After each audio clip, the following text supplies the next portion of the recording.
This is CGTN, China Global Television Network.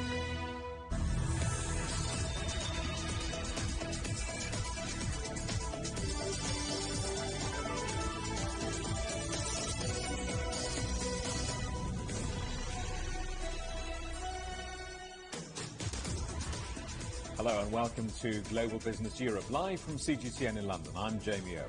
And I'm Paul Barber. Our top stories: vaccinating the world against COVID. The G7 calls for rich countries to raise their game and make distribution fairer. Our other headlines: the United States formally rejoins the Paris Climate Agreement as President Biden reverses Donald Trump's withdrawal. Uber, its drivers, and a car crash in the UK's highest court. The landmark ruling with big implications for the gig economy. Plus, we're not taking it seriously. I mean, we just can't believe the levels of incompetence and stupidity. Brexit and the British fashion industry, the scathing view from one of the trade's big names.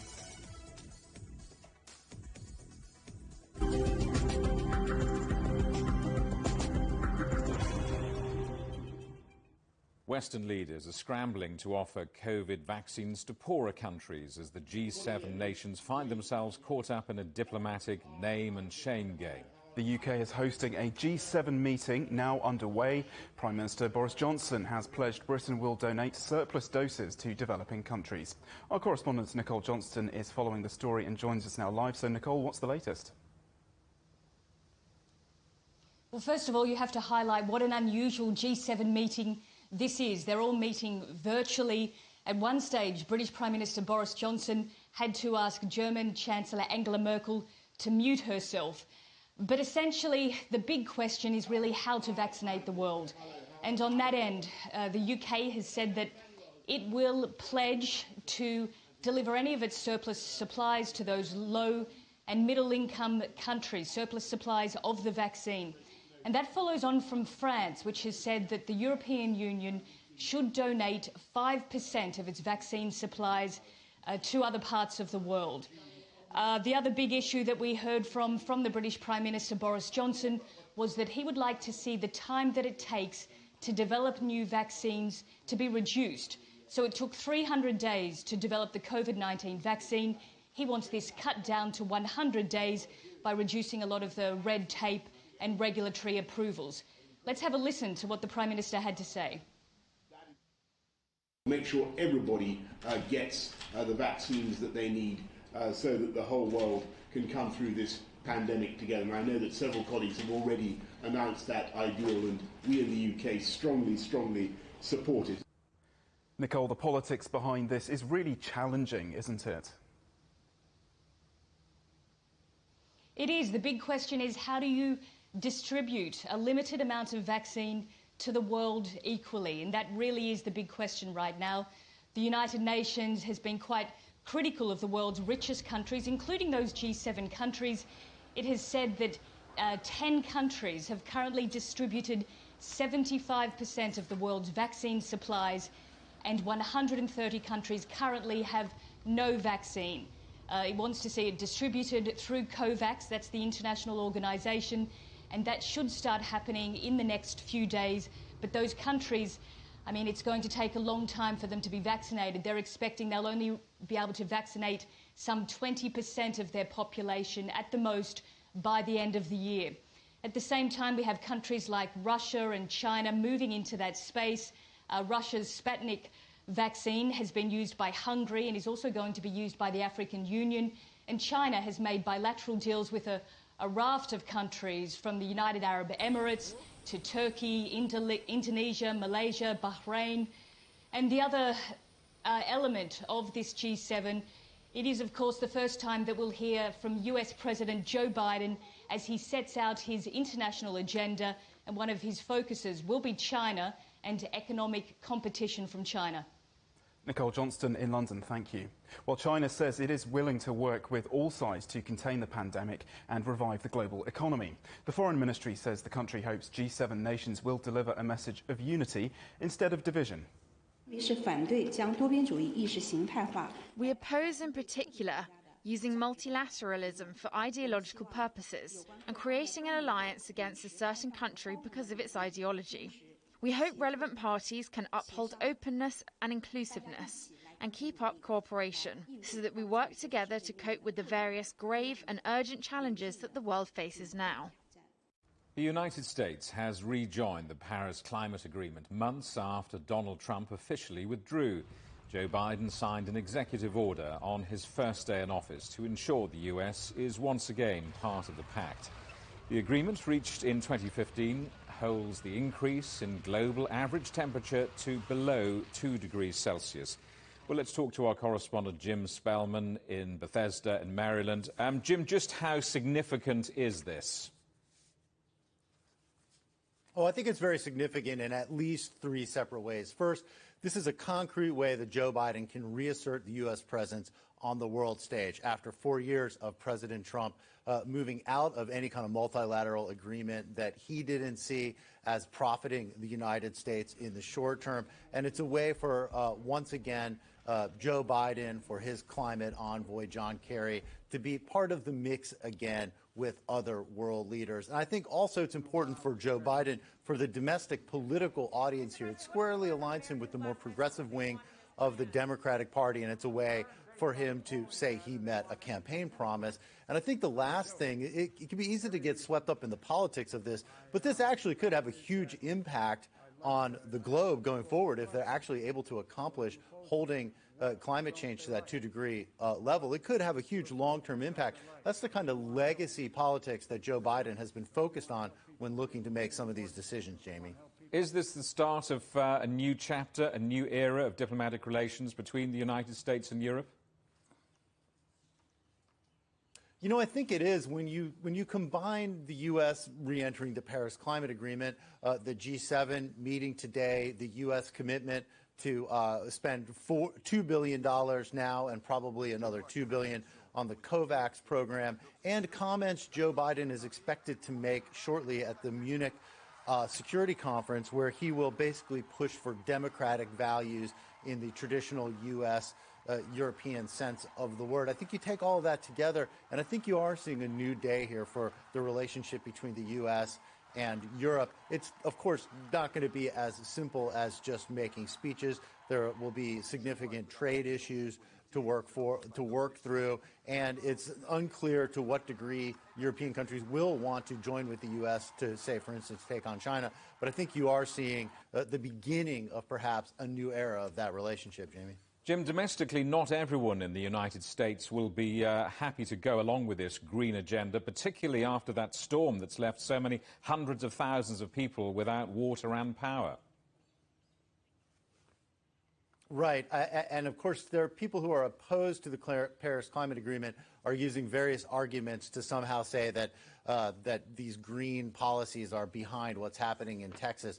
Largely, that's basically just not true. But the argument all along from the right wing here in the United States is either that global climate change is simply not happening, no evidence to say that it isn't, and also that it somehow would put the U.S. at an unfair advantage. Well, Joe Biden and the progressives in the Democratic Party here in the U.S. are trying to really turn that around and say actually fighting global climate change is a huge economic opportunity, creating jobs in various sectors. And Joe Biden wants to position the U.S. to be a leader on things like electric cars, solar power, and things like that. That is a clear divide between Republicans and Democrats here in the United States. Both sides will use Joe Biden re-entering the Paris Climate Agreement to make their arguments in the coming up midterm elections in 2022 and the presidential race in 2024. Jamie? Jim Spellman in the United States, thank you very much. Helen Mountford is the Vice President of Climate and Economics at the World Resources Institute. She explains how important it is for all countries to play their part. The U.S. is the second largest emitter globally. So the Paris Agreement really just says that all countries that are part of it recognize that climate change is a global challenge and they need to work together cooperatively to actually tackle it. We can't do it alone, and we can't do it without the major emitters. So we now have them all back in, 195 countries all in there and working together. And how do you see the US's role compared to China's in this global fight? Both are going to be essential, and they're not the only ones. China, I think, sent a really important signal in the autumn President Xi in September stood up at the UN and said that China would go to net zero emissions before 2060. The major commitment from China. So we now have the two largest emitters really back in and aiming for progress and ambition themselves. But as I said, they're not alone. All countries need to be part of that. And one of the things that I think was really encouraging the last few years is we've actually seen a lot of countries start to step up and announce net zero targets for their own emissions, particularly some of the most vulnerable small developing countries who really were at the forefront saying, we need to tackle this, we need to put in ambition. Even though we may be developing countries, we are stepping forward. So they showed some real leadership. Now we've got the major economies coming back in. Over half of G20 countries now committed to net zero. So that's exciting. And could America's return to the fold as a leading power in this process likely help to get those countries that haven't been playing ball, like Brazil, Saudi Arabia and Russia, into line? We hope so. I mean, I think more and more countries around the world, more and more populations around the world are recognizing the challenge of climate. And so those who are not moving forward, the laggards, are starting to become more isolated.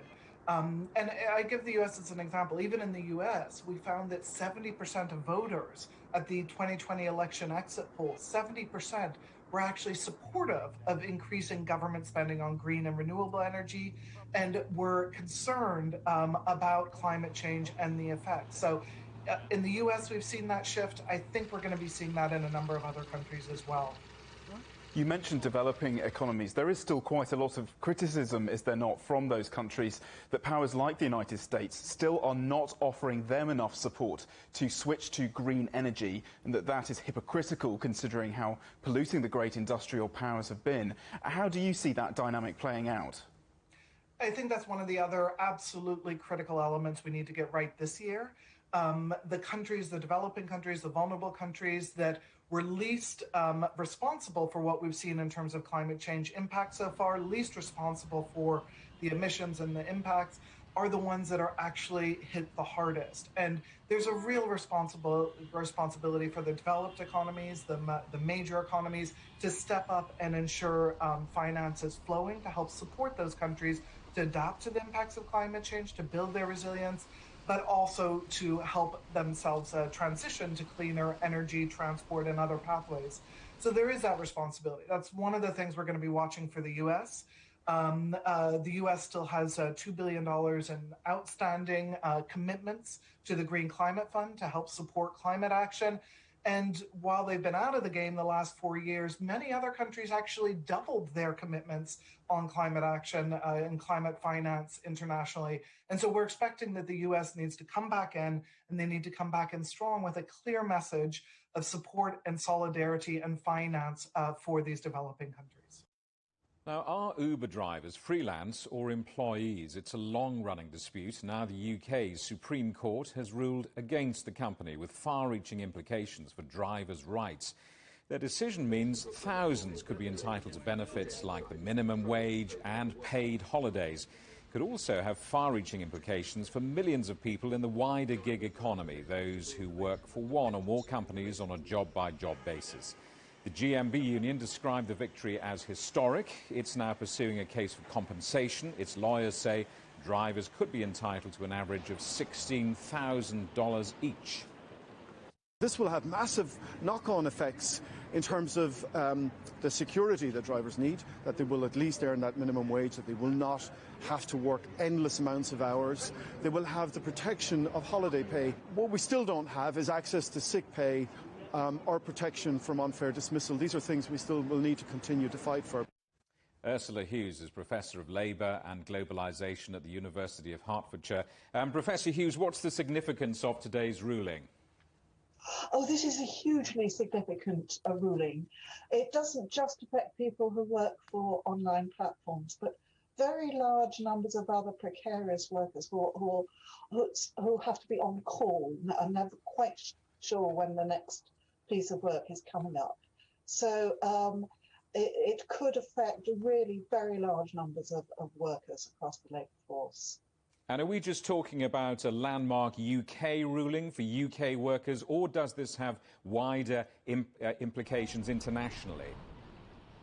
Well, this particular ruling, of course, only applies in the UK, but I'm sure it's being watched around the world.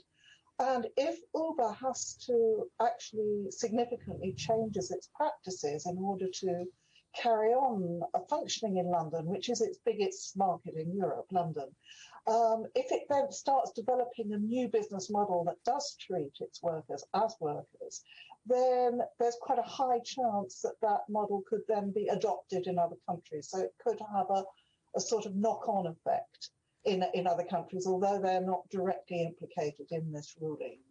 Uber is a disruptor of traditional markets. I'm thinking of the London taxi market, but elsewhere as well. Is this simply a bad day for disruptors and entrepreneurs and innovators? I'm not sure that that's a terribly useful way of looking at it, because basically what happens is almost every innovation starts off as a disruption, and then people adapt to it. And what's happening at the moment is that other companies are becoming more and more like Uber, the sort of Uber practices of using algorithms, to manage workers, and using customer ratings to evaluate their success and so on. Those are spreading across into other industries. But so while other companies are becoming more like Uber, Uber is actually being forced to become more like other companies because, regulators don't sit still. And if they see practices that seem to be unfair, they try to bring back a level playing field so everybody's playing by the same rules. So it seems to me that what we're seeing is a sort of a convergence, if you like, between companies like Uber and other companies, other employers. Is it a bad day for customers? Presumably customers are going to pay a load more, aren't they? No, I don't think they are at all. I think what's probably going to happen is that we may see much fewer drivers working for platforms like Uber, but working much more intensively. Because one of the things that this ruling does effectively is it says that from the moment that you log in to the moment you log off, you're effectively working for Uber and entitled to the minimum wage. And what that means is that Uber, if it's a sensible and rational employer, will then start working people much, much harder during those hours because it's not paying for dead time anymore. And so it will, in other words, need much fewer drivers. At the moment, there's a huge oversupply of drivers, especially since the pandemic.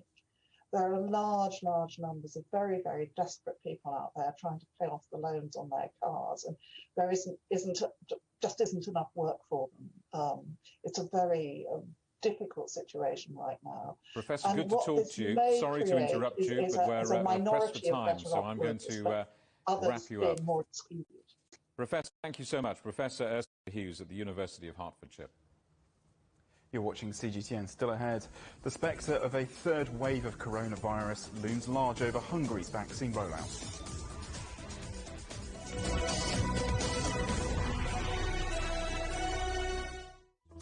Search CGTN Europe wherever you get your podcasts to subscribe to the Agenda podcast. The Agenda with me, Stephen Cole, always gets to the heart of the story. Just subscribe today and listen now. Covering the world from 4 continents. A new horizon. Teams in Beijing, Washington, D.C., Nairobi, and London. Who connect, interact, and inquire to bring you the stories that matter to all. The Link, only on CGTN. Don't forget you can sign up to our daily newsletter. We bring you all the top business headlines straight to your inbox. So sign up for free at this address. CGTN. See the difference.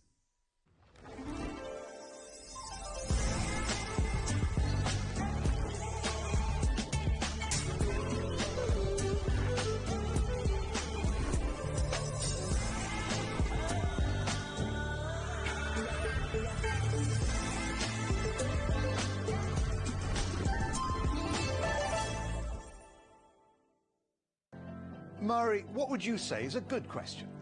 Stephen, I'd say it's one where there's always more than one answer. The Answers Project is a new podcast series from CGTN Europe. With me, Stephen Cole. And me, Mari Beveridge. In each episode, we'll take a complex question. And with the help of some of the world's foremost experts, shine light on some of the answers. So join us for The Answers Project. Available wherever you get your podcasts.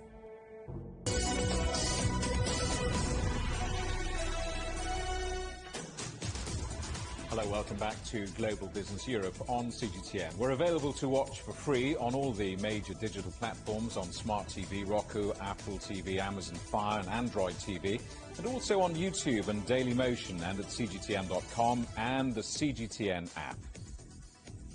The UK's borrowing has deepened further. January, a vital revenue-raising month when many taxpayers submit their annual returns, saw government borrowing hit new highs. And as Guy Henderson reports from London, that borrowing is likely to continue. We've all become so used to this, haven't we? 10 or so months now of on and off shutdowns for the UK high street. So why are shops like these not boarded up entirely by now?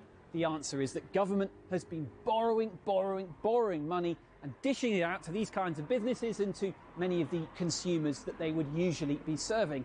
And in January, it turns out it borrowed its largest sum yet, some 12.3 billion US dollars.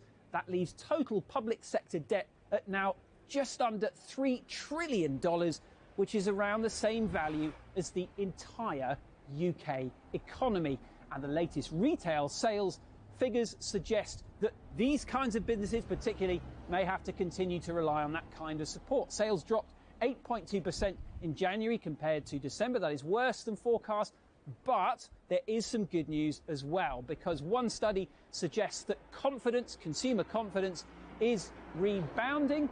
On Monday, the British government is going to be outlining its roadmap out of lockdown, which might include setting some of the earliest possible dates for more businesses like these to begin to be able to reopen. And so the big hope is that pent-up demand will then surge as that happens, as long as the coronavirus doesn't do the same. Guy Henderson, CGTN, London.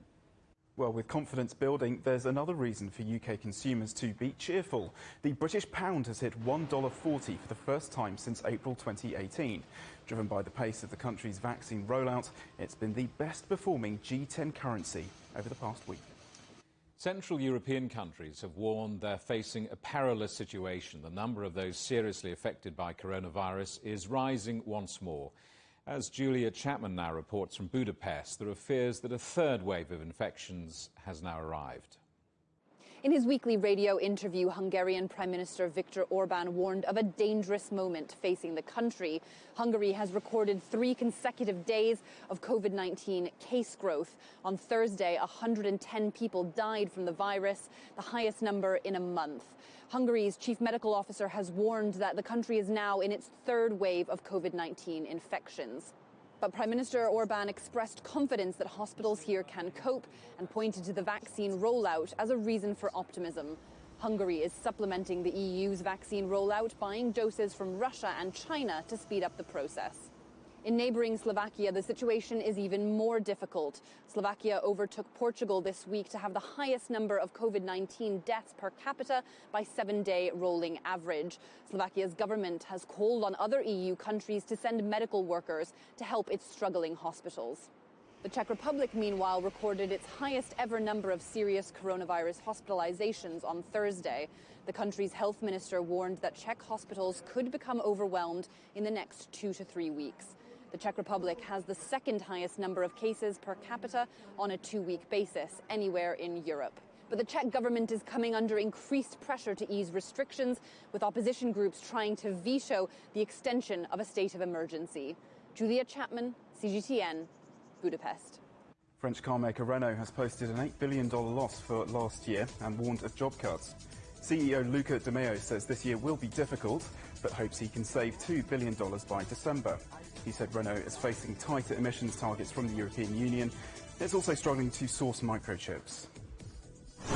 WhatsApp is trying to again get users to accept an updated privacy policy. Its first effort was met with an outcry and prompted many people to sign up to its rivals. The company says the update is not about sharing data with owners Facebook, but about letting businesses interact with users. Sales at luxury fashion house Hermes were up 16% in the 3 months to December. That was driven by demand in China. Shoppers barred from visiting Europe went online instead, with silk scarves and handbags proving popular. Shares rose up to 6% in early trading. Banking group NatWest lost nearly $500 million last year. It says it will now sell its network of branches in Ireland. NatWest Group was formed when the Royal Bank of Scotland was nationalised in 2008. British taxpayers still own a majority. And the Port of Rotterdam saw a 7% drop in volume last year. Freight traffic took a big hit in the first phase of the pandemic, with trade almost coming to a halt. The figures are better than predicted because second wave lockdowns have been less severe. China says there will be no winner in a trade war after the US Treasury Secretary says tariffs imposed by President Trump on Chinese goods will remain in place at least for now. Janet Yellen says her administration will evaluate how to proceed after a thorough review. China has urged dialogue to resolve trade disputes. We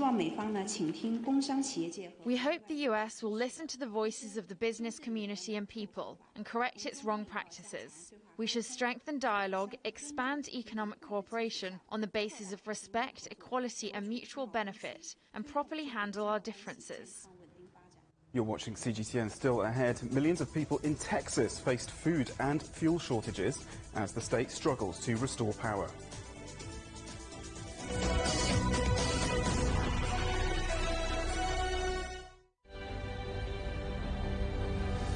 Patient after patient after patient. They take a long time to get better. They're the sickest patients we've ever seen.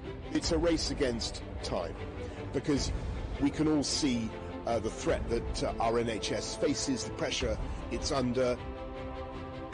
We're dealing with something we knew very little about. Europe's first 2 epicentres in February have received their first dose of the Pfizer-BioNTech vaccine. Another day, another grim milestone for the UK in its fight against COVID-19. 100,000 people have now lost their lives after contracting the virus.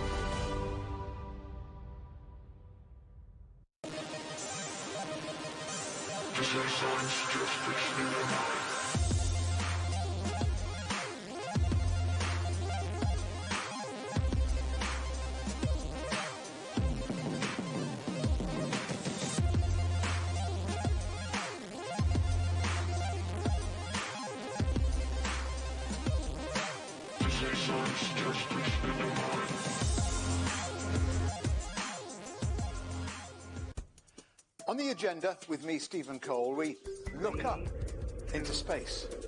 We look down into data. We look at debt. We look at politics. We look at opioids, climate change. We look at all the issues that really matter around the world. But you matter too. We want to tell the stories you want to see and hear about. Make it your agenda.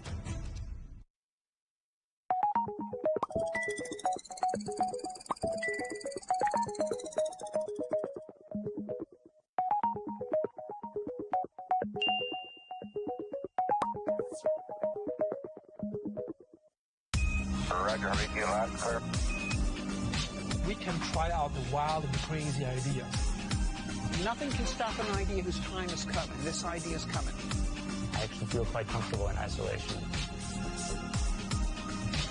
We should all be very basic when we're trying to save the world.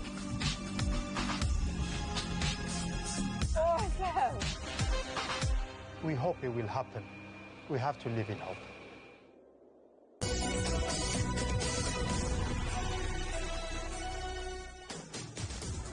Hi there, welcome back to Global Business Europe with Jamie Owen and Paul Barber. Our top stories again, vaccinating the world against COVID. The G7 calls for rich countries to raise their game and make distribution fairer. Our other headlines: Uber, its drivers and a car crash in the UK's highest court. The landmark ruling with big implications for the gig economy. And the United States formally rejoins the Paris Climate Agreement as President Biden reverses Donald Trump's withdrawal. A deadly winter storm that hit the southern United States has moved on to the eastern seaboard. Power supplies are slowly returning to millions of homes in Texas, but glacial temperatures continue to linger. Residents are also facing a new problem: water supply shortages. Adiz Tianshan reports. What started out as mass power outages across the state of Texas has now turned into a deeper crisis with the lack of access to clean water by millions of people. Now, some people have their water pipes that froze and burst, so they might not have any water for the coming days until that's fixed. And for other people, nearly a quarter of the state's population, roughly 7 million people, although they do have water, they are now asked to boil it before they consume it because it is no longer safe whether that source of water is clean. We are also seeing scenes of chaos here, even in big cities where people are rushing to the supermarkets and grocery stores trying to get their hands on, clean water, other supplies like wood fire and anything you can imagine that is now running short in supplies here. And of course, this is a particularly fragile situation for the most vulnerable, including the homeless population. And that's why we're here in front of the biggest convention center in downtown Dallas. Now, this place has been turned into a makeshift homeless camp for nearly 1,000 people who are now receiving care here. They at least have a warm place to sleep and warm meals throughout the day. But we do understand many of those people narrowly escaped death. The snow was about this much above the tent door, so I was scared because my shoes didn't have traction. I was trying to get up the hill as fast as I could so I could find wood and stuff to start a fire. Nobody would give us a lighter. I couldn't strike the lighter. And I thought that my first instinct was, if I don't get him warm, he's going to get frostbite. Something's going to happen. And it's a scary thing not being able to have control over a situation. And then we begged for a phone, and we dialed 911, talked to emergency, told them we were homeless, that we were freezing. They were going to send an ambulance and police. And about, 15, 20 minutes later, 30 minutes later, police came, dropped us off, and here we are. Now, in the middle of this, obviously, there's a fierce political debate. A lot of politicians pointing fingers and blaming each other. The state senator, Ted Cruz, has also come under fire after he departed for a family vacation to Cancun, Mexico. Although he has quickly changed plans and come back to the States, we do understand that this political debate will continue for many more weeks and months as the state authorities will come under scrutiny for what has happened in recent days. It is Tianshan, CGTN, Dallas, Texas. US President Joe Biden wants to restart nuclear talks with Iran and international powers. President Trump withdrew from the deal in 2018. The EU is now urging Iran to allow inspections at its nuclear sites, warning Tehran any other course of action will mean the continuation of sanctions. A young woman shot in the head by police while protesting in Myanmar has died. Maya Thwaite had been on life support since last week. She was hit by a bullet during a demonstration in the country's capital. In video posted on social media, she can be seen hiding behind a bus stop in the moments before the shooting. Myanmar's army took power on the 1st of February and imprisoned the elected leader Aung San Suu Kyi. Security forces in Somalia's capital have fired on hundreds of people protesting delays to the elections. Footage on social media showed people running for cover. There have also been reports of at least one explosion at Mogadishu airport. President Mohamed Abdullahi Mohamed's term in office expired last week without the selection of a successor. The Dutch will still be under curfew for at least another week while the Court of Appeals in The Hague considers the law. The first curfews in the Netherlands since the Second World War have been cancelled for nearly a month to try to stop the spread of COVID-19. Its use was challenged by a group which does not believe there's a need for social restrictions. 1 million doses of China's Sinovac vaccine have arrived in Hong Kong. The jab was approved for emergency use by local authorities on Thursday. Mass vaccination will start in a week. Priority groups include medical workers, those aged 60 and above, and cross-border truck drivers. Scott Morrison seems to be gaining support from around the world as Australia's row with Facebook deepens. The Prime Minister is furious with the social media giant for blocking health and emergency service sites, as well as major news outlets. Greg Navarro has more. Well, the legislation already has passed through the House of Representatives here. It heads to the Senate next week, where it is very likely to pass. And while the passage almost seems certain, we still don't know what the final version is. And that's kind of important because Google and Facebook have been working behind the scenes to change things before it gets to that point. We're also told that Australia's treasurer is planning on speaking with Facebook CEO Mark Zuckerberg once again. He did so yesterday and the day before to see if they can't hammer out some sort of resolution before this thing goes before a full vote in Parliament.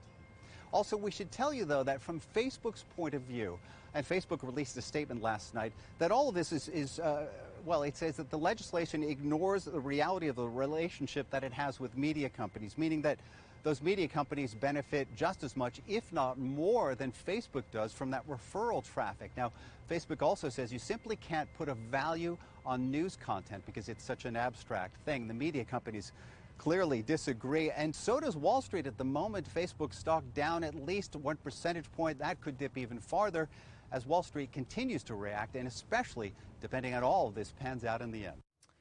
Italy's new Prime Minister Mario Draghi says he's ready to start governing after winning the votes of confidence in both the Senate and lower house. The former European Central Bank chief now takes on the task of rebuilding the country's economy. Hermione Kitson reports. 591 astenuti 5, maggioranza 200. 535 votes to 56. Mario Draghi is officially granted the green light to govern. Conscious of the weight of a country in crisis on his shoulders, the Prime Minister thanked his new colleagues after passing his second vote of confidence. I hope you will share my intention to always look to the future. I am confident this will inspire our joint efforts toward overcoming this health emergency and the economic crisis. In outlining the programme of his prime ministership, he said there's never been a moment more important in his professional life. At the top of the agenda, accelerating the vaccination plan and using the $250 billion EU recovery fund for vital economic and social reforms. Today we have, as did the governments of the immediate post-war period, the possibility, or rather the responsibility, to start a new reconstruction. Economists say that after months of political upheaval, the former chief of the European Central Bank heads the right team for the task. He's the only person who has the necessary credibility, not just in Europe, but internationally. And he's not strictly political. He's an economist with proven success and an Italian who wants to resolve the country's problems. But while so-called Super Mario was credited with saving the euro during the European debt crisis, solving Italy's financial woes could prove even more challenging. Last year, its economy shrank by almost 9%. In this moment, it is fundamental that Italian companies can return to work with a long-term objective. The rebirth, the Marshall Plan, has to be utilised to grow the economy for future generations. While the focus in recent weeks has been how to stabilise the country politically, the latest wave of the pandemic continued to accelerate. Italy is now battling significant outbreaks of new variants of the virus, and there are now mounting calls for another national lockdown. A priority for the Draghi government is now the new COVID emergency decree, due in early March. But whatever restrictions are imposed, the Prime Minister is urging cooperation, saying that unity is not an option but a duty, guided by the greater good of the country. Hermione Kitson, CGTN, Pescara. You're watching CGTN. Still ahead. Is there life on Mars? The images from the red planet that are out of this world.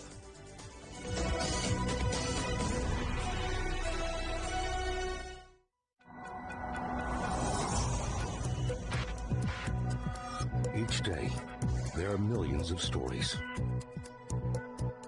Each one can open new perspectives, new possibilities. Wherever you look, we are there. To see, discover, explore.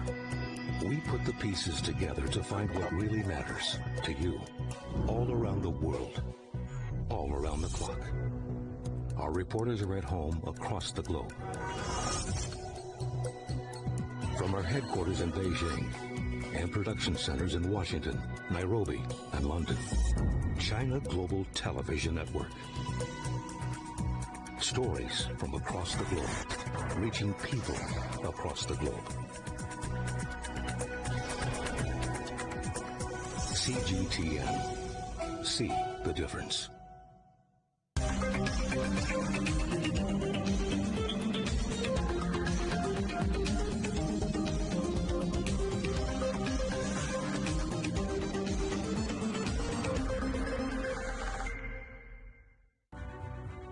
The agreement is signed.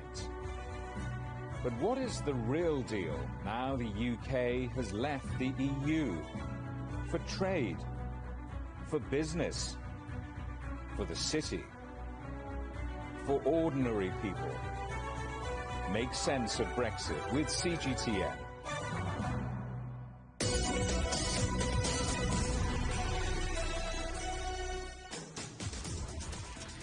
Hello, welcome back to Global Business Europe. Now, leading figures in the British fashion industry are concerned about post-Brexit red tape and bureaucracy. They've written to the UK government warning the Made in Britain brand is under threat. Among them, the veteran designer Catherine Hamlet. Robin Dwyer asked her how badly the industry has been affected. The post-Brexit trade agreement is a catastrophe for the British fashion industry. And it could kill Made in Britain, which in Japan and Southeast Asia is regarded as the supreme mark of quality, stone dead. And we've got an incredible export opportunity with British-made clothing, and this is being killed by the unthought-out Brexit regulations. I mean, it's unbelievable that the fishing industry, which is a sixth of the size of the clothing industry, is getting a £23 million package from the government. If there was to be an equivalent package for the clothing industry, it'd have to be £650 million. Being ignored. Some brands have even given up exporting. And, you know, as a veteran in the industry, I know that you need to be exporting at least half of your production, mostly to Europe, in fact, to be able to survive as a fashion brand. So we really need the trade rules to be completely rewritten, or we're going to have no Made in Britain fashion business.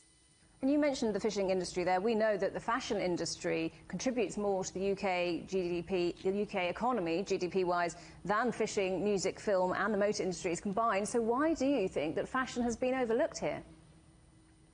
I don't think that there's sufficient understanding in government or fashion representation of the fashion industry in government. I think there's some kind of, let's say, sort of like a homophobic attitude to the fashion industry, but an idea that it's frivolous. I mean, we all need, in life you need to feed yourself, shelter yourself and clothe yourself. It's one of the most essential industries that we have, and one of the largest industries in the world.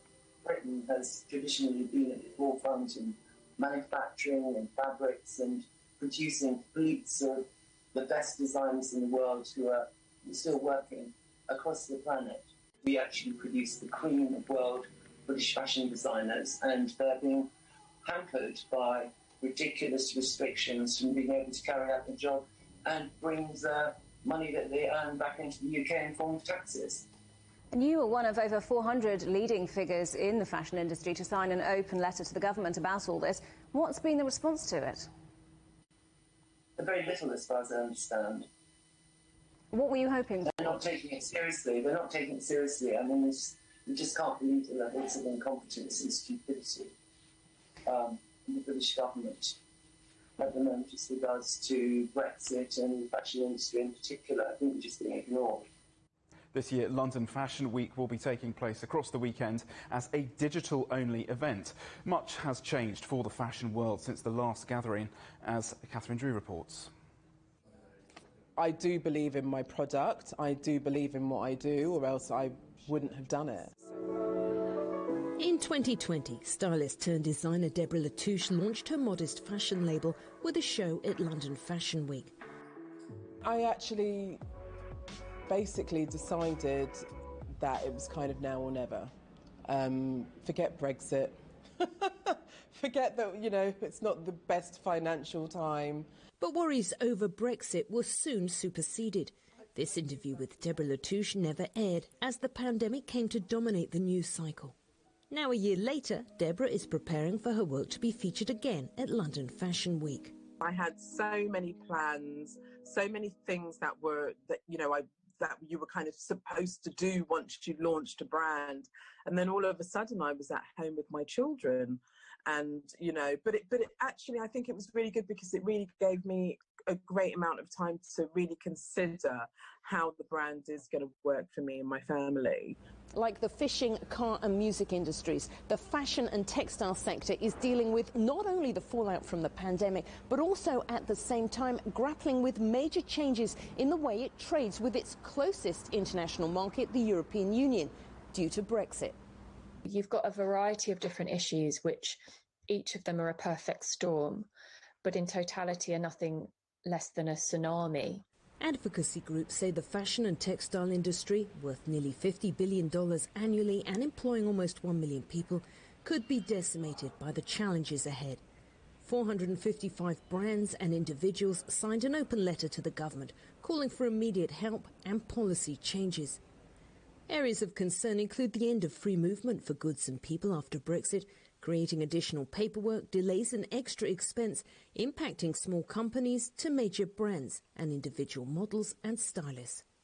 The end of tax-free shopping for overseas tourists is another concern, particularly for the luxury sector, and leaves the UK as the only European country not to offer this perk.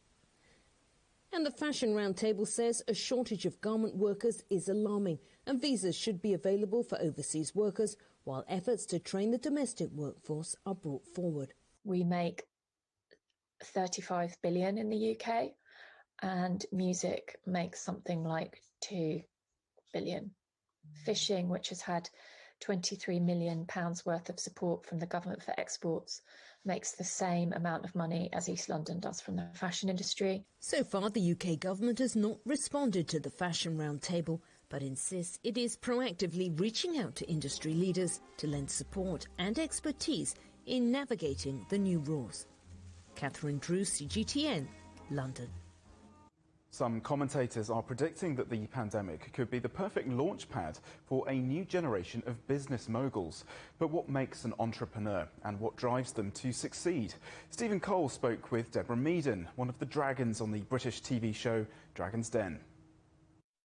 I'm looking for people with good judgment. They've got a good nose for it. That's what entrepreneurs have. They've got a good nose for it. They've got a really clear vision on what they want to do and what they want to achieve.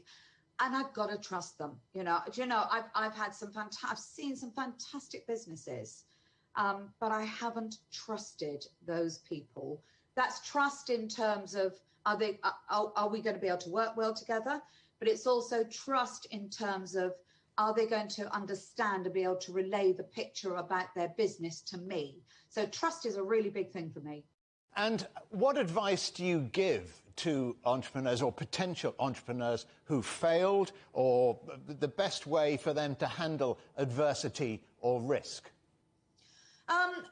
I can only talk about the way I handle it, which has set me in very good stead. I don't like the feeling of failure, but I don't live in the feeling of failure. If you live in the feeling of failure, you get scared about doing it again.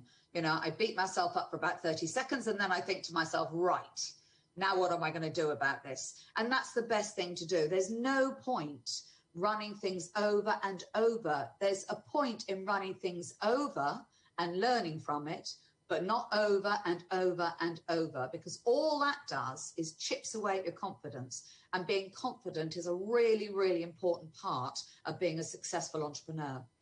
Deborah Meaden there on the agenda with Stephen Cole this weekend here on CGTN.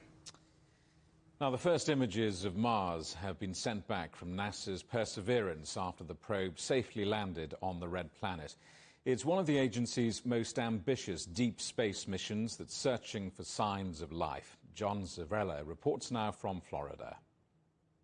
There was nothing NASA scientists and engineers could do but hold their breath and wait. Finally, they could exhale. Touchdown confirmed. Perseverance safely on the surface of Mars, ready to begin seeking the signs of past life. Looks like we're getting the first image. The first images. The Perseverance rover had landed on the surface of Mars, capped off by a fiery flight through the Martian atmosphere. You just got a chance to watch this team do one of the hardest things we do in our business, which is to land a spacecraft on the planet Mars. The landing spot, the Jezero Crater, an ancient river delta where scientists believe water flowed billions of years ago before Mars became a dry, dead planet. And where there was water, there may have been life. Engineers will also attempt something never before done on another world. Fly a helicopter called Ingenuity, equipped with 2 cameras, and if it works, the tiny chopper weighing less than 2 kilograms can scope out interesting surface features, and then engineers can direct Perseverance to go check them out. So here's the twist on the search for life. Should Perseverance actually find it, scientists might not know it for at least another 10 years. How's that, you're asking? Well, Perseverance is just the first step in the most ambitious robotic plan ever undertaken, called Sample Return. Perseverance will drill down into the Martian ground, collecting dust and rock samples in canisters to be left in designated spots on the surface or stored in the rover. In the second half of the decade, a fetch rover and an ascent vehicle arrive. The rover will pick up the tubes and deliver them to the ascent element. It will lift off and rendezvous with an orbiting Earth return spacecraft. NASA and its partner, the European Space Agency, say it would be about 2030 before the samples get back here. There's no guarantee, but those samples might finally answer the vexing question: did life once exist on the red planet? John Zarella, CGTN America, Cape Canaveral, Florida. Well, residents of one small village in Bosnia have been watching rather keenly as NASA's Perseverance rover lands on Mars, because the crater where it landed is named after their town. The word Jezero means lake in the local dialect, and the 1,100 people who live in Jezero are hoping the success of the Mars mission may bring them some earthly good luck. To see the full story, europe.cgtn.com. Now, it's been a rather busy day for world leaders, with some taking part in not just one, but 2 major summits. The Munich Security Council is underway, with a focus on building a stronger transatlantic relationship. President Biden is the first sitting US president to address the event. Our correspondent, Natalie Carney, is in Munich. Natalie, good to see you. The first time Biden has addressed Europe since taking office. What's his focus? What's his message?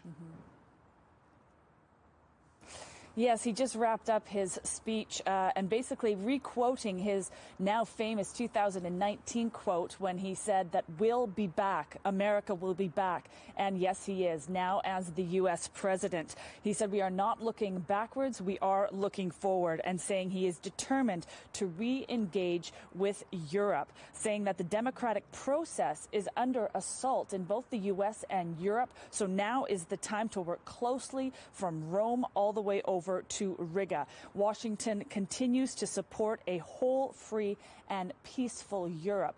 He also touched on Article 5 of NATO. That one article stipulates that an attack on one member nation is an attack on all, and reasserted that the U.S., that this is the U.S.'s unshakable vow. He also spoke about Afghanistan, a little bit about the continued fight against ISIL, and also reassured Germany that he would be halting the withdrawal of U.S. troops in this country. So that's one thing that I think all European leaders were really, really interested in seeing, how the new president of the United States, Joe Biden, after 4 years of the Trump administration, which ruffled a lot of feathers in that transatlantic relationship, how Biden was going to sort of pick up those pieces and bring the 2 continents back together. Here's a little bit of what he had to say.